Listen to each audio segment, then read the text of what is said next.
To President and Mrs. Clinton, to Ministers Hill and Moore and their wives, to Mayor Mike Berwick, Alicia, ladies and gentlemen. Firstly, Mr. President, on behalf of the people of Queensland, to you and to the First Lady, welcome to our state. It is an honour to have you here in our Pacific home for a little well-earned R&R. I know that I speak for all right-minded Queenslanders when I say that we hope that your short sojourn in this magnificent part of the world is as restful as can be. As restful, that is, as can be when you're doing the presidential equivalent of travelling light. This is, Mr. President, a long way from Washington, DC. You're well outside the Beltway. Please enjoy the experience. And you're almost as far away from your home state, the apple blossom state, the mockingbird state, Arkansas. Distant, that is, in terms of kilometres. I don't believe that you're very far from your home hearth in terms of culture or shared experience on this, your inaugural visit to Queensland. The accents may be different, the detail of some practices may be different too, shaped by the circumstances of geography, of climate, and the intricacies of history. Both Australians and Americans share a deep and abiding heritage. It goes beyond shared experience in terms of great national peril. It goes beyond our shared commitment, our shared and deep commitment to democracy and the rule of law. It goes far beyond language. It goes to the root of the soul. A lot more than the Pacific Ocean divides us, but far more binds us together. In that sense, Mr. President, you and Mrs. Clinton must regard yourselves as holidaying at home this weekend. Certainly, you are among friends. Arguably, you are among family. This short holiday is thus an occasion to have fun. It is an opportunity to make new friends. It is a time to relax. Please enjoy this magical tropical environment. Marvel as we do at the wonders of nature just off these shores. Draw strength as we do daily from the spirit of the wilderness in these parts, at the rainforest, at the wildlife that lives within it, at the sheer will of nature. Mr. President, you come from a town called Hope. Modestly, we think that we might even be luckier. We believe that we live in paradise. Welcome to Queensland. Beautiful one day, perfect the next.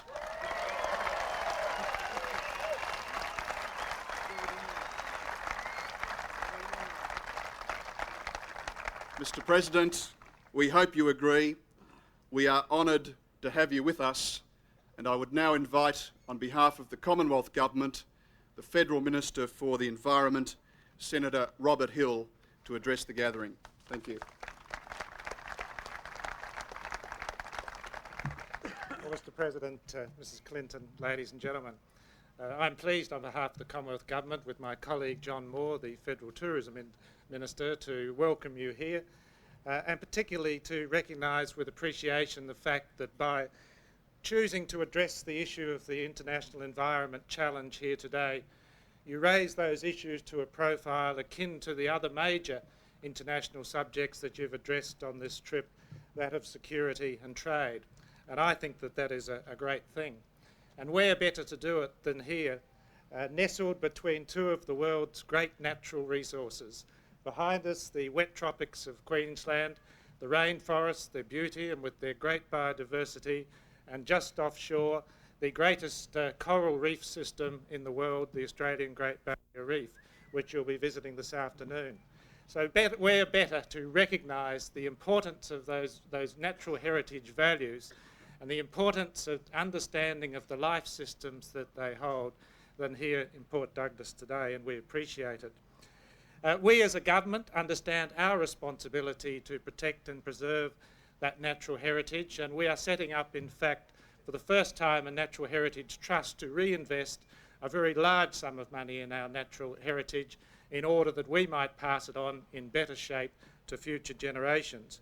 But we also recognise that we can work and should work with other nations and your nation to address the wider international challenge of the environment. And I'm pleased that we are taking over the Secretariat of the International Coral Reef Initiative from your nation, which you've held for the last 2 years, an initiative within which we can work together to help preserve, better understand and preserve coral reefs as they exist around the world. I'm pleased to have the opportunity to urge you, Mr. President, to join us in our efforts to try and take the moratorium that currently exists against commercial whaling to finally a permanent ban worldwide on commercial whaling. If we can achieve that,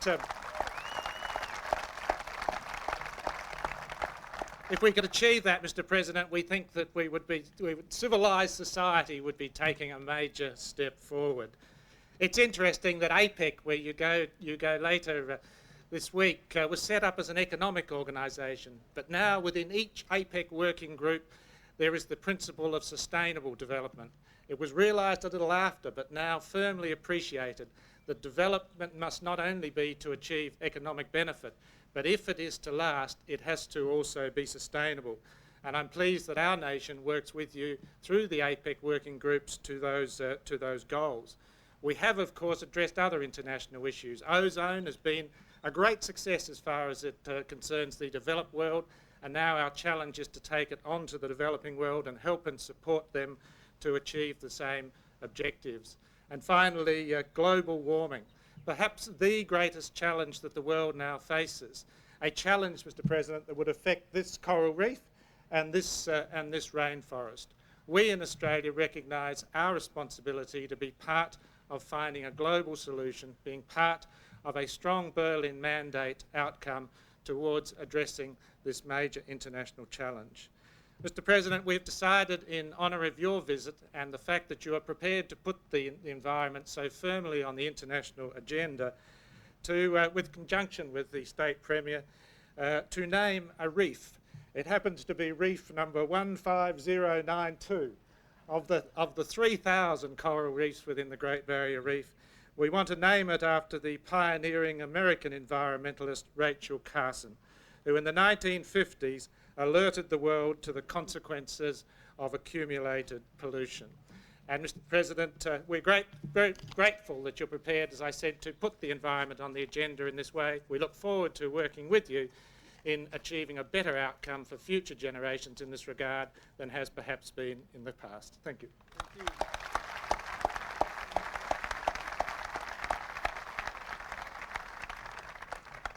Well, Mr. President, Mrs. Clinton, it's a great honour to this community that you've chosen this place, the Douglas Shire, to take a bit of a break and to deliver a conservation message to the world, and we thank you for it. I'm sorry about the heat, that's one thing we can't control, but it's the tropics.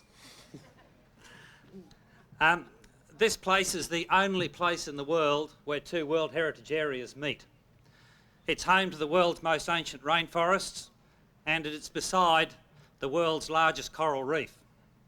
Together, the reef and the rainforest of this Shire form one of the world's richest and most diverse biological communities.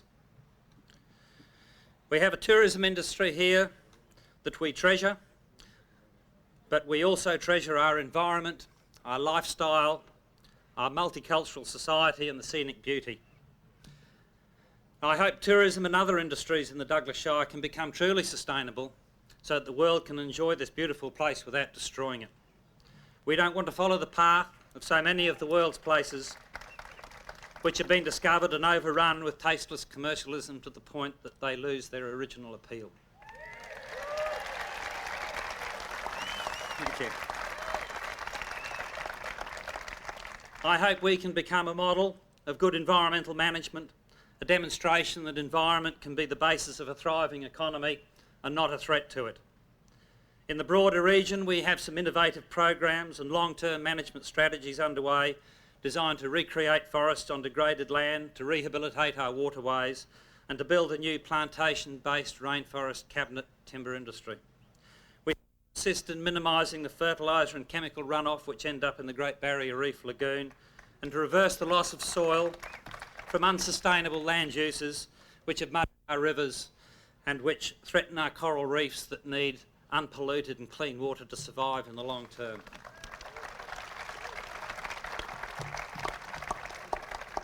We have a regional environment strategy into which all these initiatives fit, and it's a strategy that involves the cooperation of the 9 local governments of this region, of which this is one, as well as the state and federal governments, and we thank you for it. The mapping and evaluation of remnant forests from outside the protected areas is underway and part of that strategy. The capacity of our rivers to deliver water for agricultural and urban use is being evaluated. The local governments of this region have embarked on a cooperative waste management strategy which looks at waste as a resource which can be separated, processed and reused as far as possible. Ultimately, we have to become a zero waste society. If you can't use it, can't reuse it, then don't produce it. Collectively, these initiatives should help lead to a truly ecologically sustainable society if we're intelligent and disciplined enough to abide by and implement our planning strategies. Yet we have our controversies, and it would be dishonest of me to present too rosy a picture.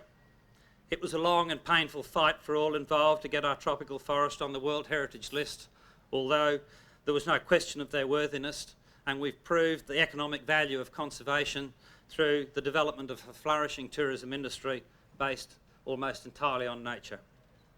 The debate has shifted from the worth of the environment to discussion about sustainable levels of exploitation. Everyone these days is a conservationist. It's not whether it's worth saving, but how we can use it without wrecking it. In many ways, we may be leaders here in this shire and in the broader region. We certainly are able to export planning and management expertise, but we are far from sustainable. In Australia and America, we don't have the burden of widespread poverty, illiteracy and poor hygiene as an excuse. We don't have to clear more forests to feed growing masses of hungry people, and we don't have to overexploit the environment to survive. As leaders of the community who understand the threats to our global environment, we have to do more than meet the daily demands of people. We have to shout from the rooftops that humanity is overexploiting the environment, it is destroying life itself and must change its ways to avoid massive degradation and irreversible loss to this magnificent planet of ours that we live on.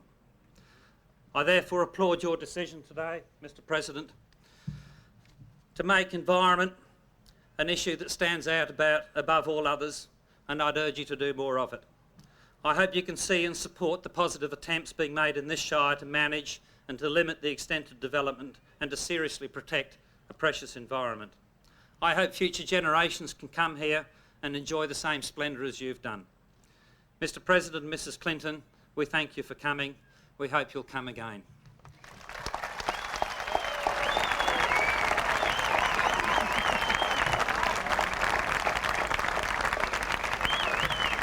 And before I stand down, I'd like to introduce Alicia Stevens, the most important part of this community, the youth, who's going to speak next.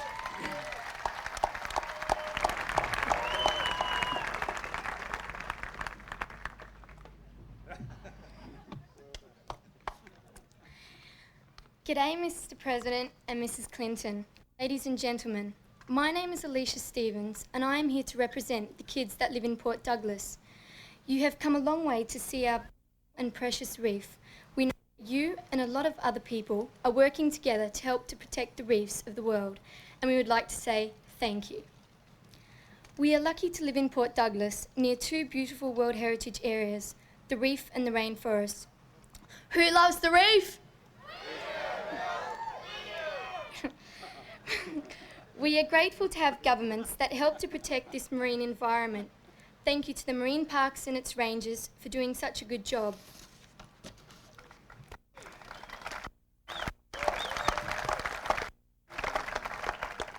In Port Douglas, we are fortunate that a lot of local people care about the environment. Some have joined together to help the government look after the reef. One of these groups is the Low Isles Preservation Society. Our goals are to protect the reef and promote marine research and education.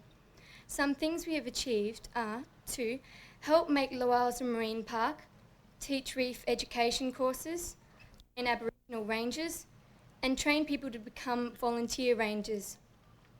We call ourselves LIPS, and the kids are the Crew Club. Crew Club is a bunch of kids who love the reef.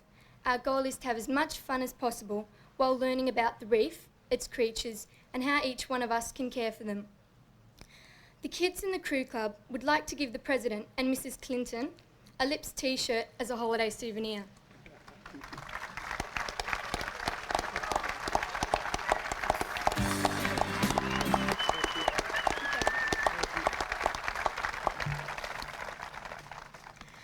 At our last meeting, some of the other kids said, "The ocean is the biggest thing in the world and the hardest to look after," and "Look after the water because the water keeps marine life alive." This shows that even kids realise the biggest challenge to the marine environment is water quality. Please stop poisoning our waters with soil, fertiliser, pesticides and human waste because the ocean is important to be rubbish tips.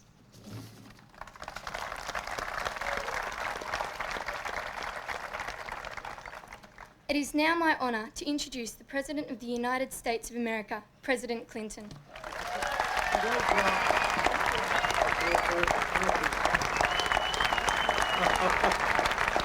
Thank you.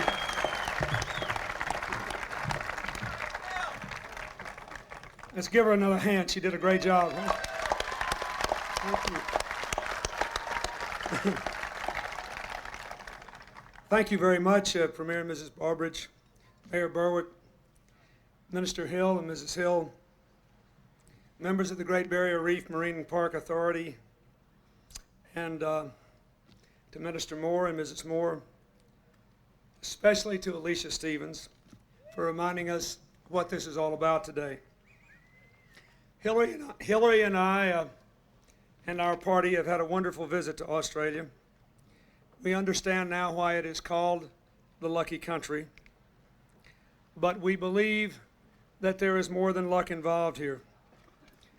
Today we celebrate the commitment of the people of this country, of the United States, and people all over the world to the proposition that we must preserve the natural resources that God has given us. We are here near the biggest, best managed, protected marine and coastal area in the world for a clear reason.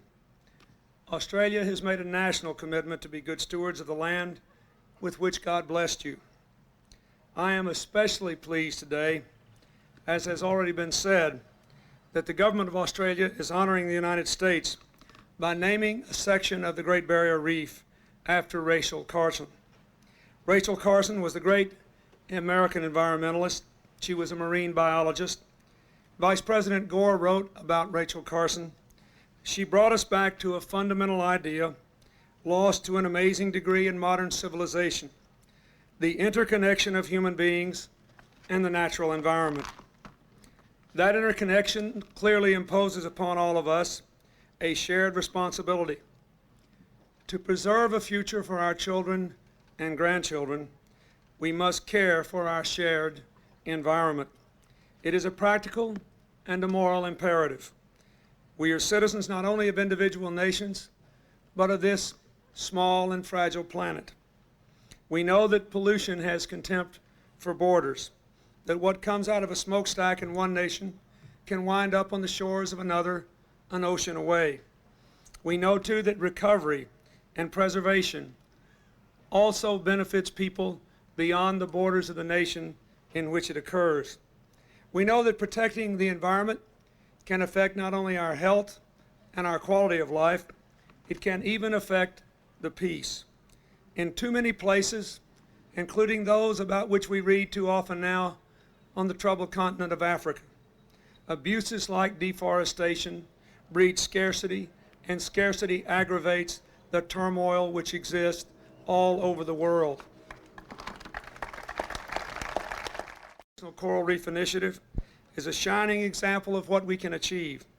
Founded in 1994 by Australia, the United States, and 6 other governments, this initiative helps nations and regions to conserve, manage, and monitor coral reefs. Pollution, overfishing, and overuse have put many of our unique reefs at risk. Their disappearance would destroy the habitat of countless species. It would unravel a web of marine life that holds the potential for new chemicals, new medicines, unlocking new mysteries. It would have a devastating effect on the coastal communities from Cairns to Key West, Florida, communities whose livelihood depends upon the reefs. Steadily, we are making progress. In this part of the world, the ICRI has played a crucial role in slowing the use of cyanide to harvest coral reef fish. Around the world, more than 75 nations and scores of organizations have participated in ICRI programs. Today, with your knowledge and leadership, we are seeing to it that the world's reefs make it into the next century safe and secure. And I thank you for that.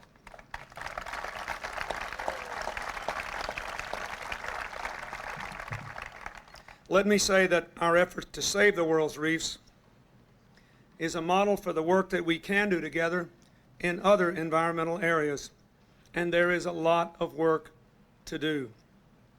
Deforestation is claiming an area the size of South Korea every year. Let us, together with the United Nations, develop a strategy for the sustainable management of all our forests.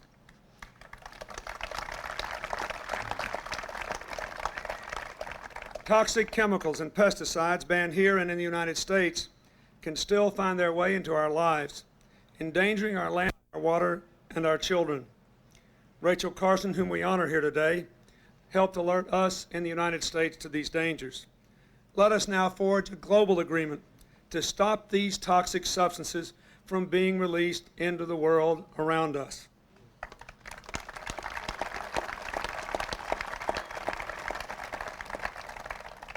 Today, thanks to the Montreal Protocol, we are slowing the production and the consumption of chlorofluorocarbons, the chemicals that have been eating a hole in the Earth's ozone layer.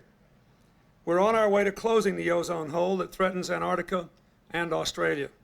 Now we must see to it that this landmark treaty is enforced from one corner of the Earth to another. We need no more new holes in the ozone.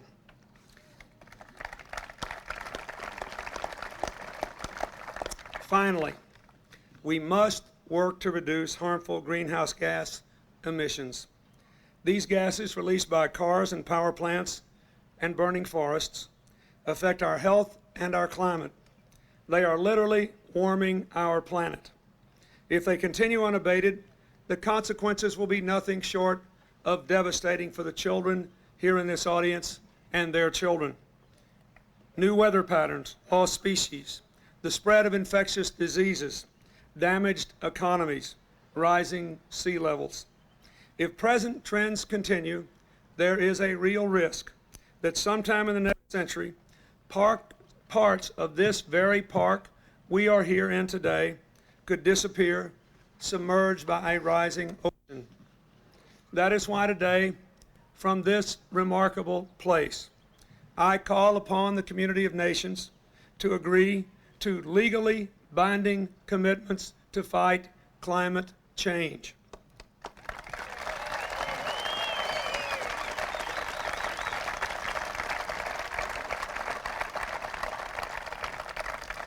We must stand together against the threat of global warming. A greenhouse may be a good place to raise plants. It is no place to nurture our children. And we can avoid dangerous global warming if we begin today and if we begin together. If we meet all these challenges, we can make 1997 a milestone year in protecting the global environment. We can do it in a way that encourages sustainable development. One thing we've learned in recent years is that protecting the environment and promoting human progress are not incompatible goals. They go hand in hand. I am very pleased that the United Nations General Assembly will have a special session in New York next year to review our progress in advancing sustainable development, since the Earth Summit in Rio. An Australian folktale has it that in the beginning the sky was so close to the Earth that it blocked out all the light. Everyone was forced to crawl in the darkness, collecting with their hands whatever they could find to eat. But the birds of that land decided that if they worked together, they could raise the sky and make more room to move about. Slowly, with long sticks, they lifted the sky. The darkness passed, and everyone stood upright. If we work together, as those birds did, we can preserve our environment for our children, for their children, for generations beyond. Let us lift our sights and ourselves to that great challenge. Thank you very much. Thank you.